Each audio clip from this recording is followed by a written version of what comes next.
ام حسبتم ان تدخلوا الجنہ، کہا تم سمجھتے ہو کہ جنت میں یوں ہی چلے جائیں گے؟ تم سے قبل جو لوگ تھے انہیں جھنجھوڑ کے رکھ دیا گیا، یہاں تک کہ وقت کا جو نبی تھا وہ بھی پکار اٹھا مالک تیری مدد کب آئے گی؟ تو پھر ہم نے کہا بس اللہ کی مدد آیا چاہے۔ تو اللہ تعالیٰ نے ابتلا رکھی ہوئی ہے ہر ایک کے لیے، یہ نہیں ہو سکتا کہ اس دنیا میں آئیں اور ابتلا کے بغیر ہی گزر جائے۔ کوئی آدمی ایسے ہی گزر جائے، ایسے نہیں ہو سکتا، ابتلا سے اس کو گزرنا پڑے گا جیسے بھی گزرے۔ اللہ مال دے کے بھی آزماتا ہے اور غربت دے کے بھی آزماتا ہے، یہ دونوں آزمائشیں اس کی، کبھی صحت دے کے آزماتا ہے، کبھی بیماری دے کے آزماتا ہے، کبھی فراغت دے کے آزماتا ہے، کبھی مصروفیت سے آزماتا ہے، کبھی بھوک سے آزماتا ہے، کبھی انواع و اقسام کے کھانے فراواں دے دیتا ہے، اب آزمائش ہوتی ہے۔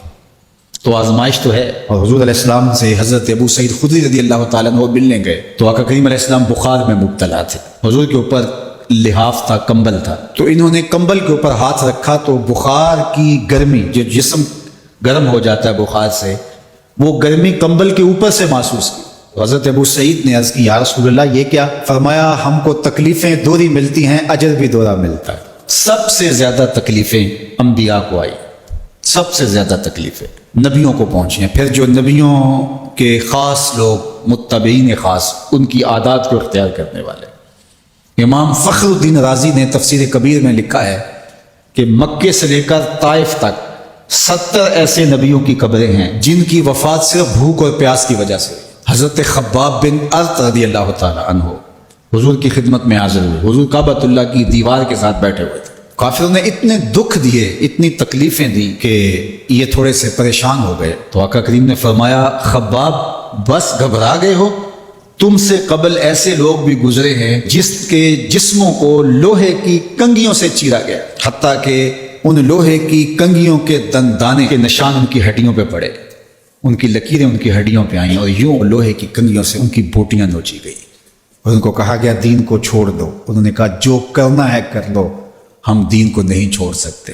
حضرت زکریا کے سر پیارا رکھ کے پاؤں تک چیر دیا گیا، لیکن پڑھو ان کی سیرت، ان کی زبان سے اف بھی نہیں نکلی، زخم پہ زخم کھا کے جی، خون جگر کے گھونٹ پی، آہ نہ کر لبوں کو سی، یہ عشق ہے دل لگی نہیں۔ تو خوشی ملے تو تب بھی اور غم ملے تو تب بھی، جو دائرے میں رہتے ہیں وہی کامیاب اور بامراد ہے۔ ظفر اسے آدمی نہ جانیے چاہے جتنا بھی ہو صاحب فہم و ذکا، ظفر اسے آدمی نہ جانیے چاہے جتنا بھی ہو صاحب فہم و ذکا، جسے عیش میں یاد خدا نہ رہی، جسے تیش میں خوف خدا نہ رہی۔ عیش کی زندگی ہو یا تیش کی زندگی ہو، خوشی کا موقع ہو یا مرحلہ غم ہو، امتحان میں یہ دیکھا جاتا ہے کہ کون سرخرو اور کامیاب ہوتا ہے۔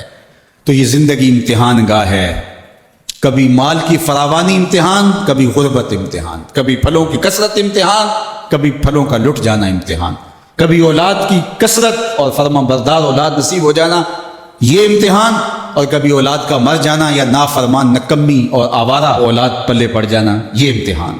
یہ امتحان زندگی، کبھی دولت ہی دولت انبار لگ جاتے ہیں، اور کبھی دو لقموں کے لیے بندہ ترستا ہے، یہ بھی امتحان۔ کبھی ماں باپ ہیں، بہن بھائی ہیں، رشتہ دار ہیں، ان کے سایہ عاطفت میں زندگی گزرتی ہے، اور کبھی کندھوں پہ اٹھا کے باپ کو بھی قبر میں اتار چکے ہوتے ہیں، ماں کو بھی لاحد میں اتار چکے ہوتے ہیں، کوئی کندھا بھی نہیں ہوتا جس پہ سر رکھ کے آنسو ہی بہا لے۔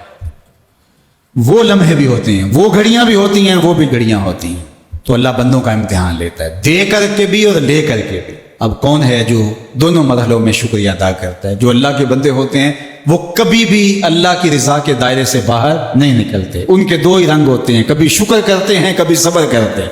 نہ ملے تو صبر کرتے ہیں، مل جائے تو شکر کرتے ہیں۔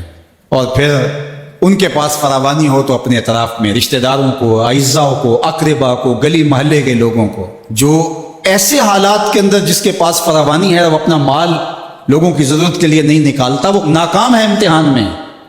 چاہے وہ کوئی بھی ٹائٹل رکھتا ہو، وہ چاہے پیر کا ٹائٹل اس کے پاس، چاہے عالم کا ٹائٹل اس کے پاس، چاہے وہ سیاستدان ہو، چاہے وہ کچھ بھی ہو، اس مشکل وقت پر جو ضرورت مندوں کے کام نہیں آتا، اگر اس کے پاس گنجائش ہے تو وہ امتحان میں ناکام ہو گیا ہے۔ جو اللہ نے امتحان لیا اس میں ناکام ہو گیا۔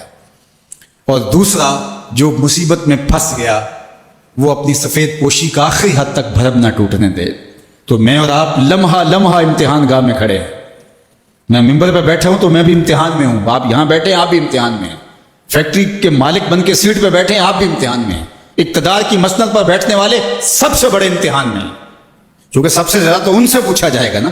اللہ تعالی ہمیں اس امتحان میں کامیابی دے، اور اللہ تعالیٰ اس وقت ملک کے جو حالات ہیں اپنے کرم سے ان کو درست فرما دے۔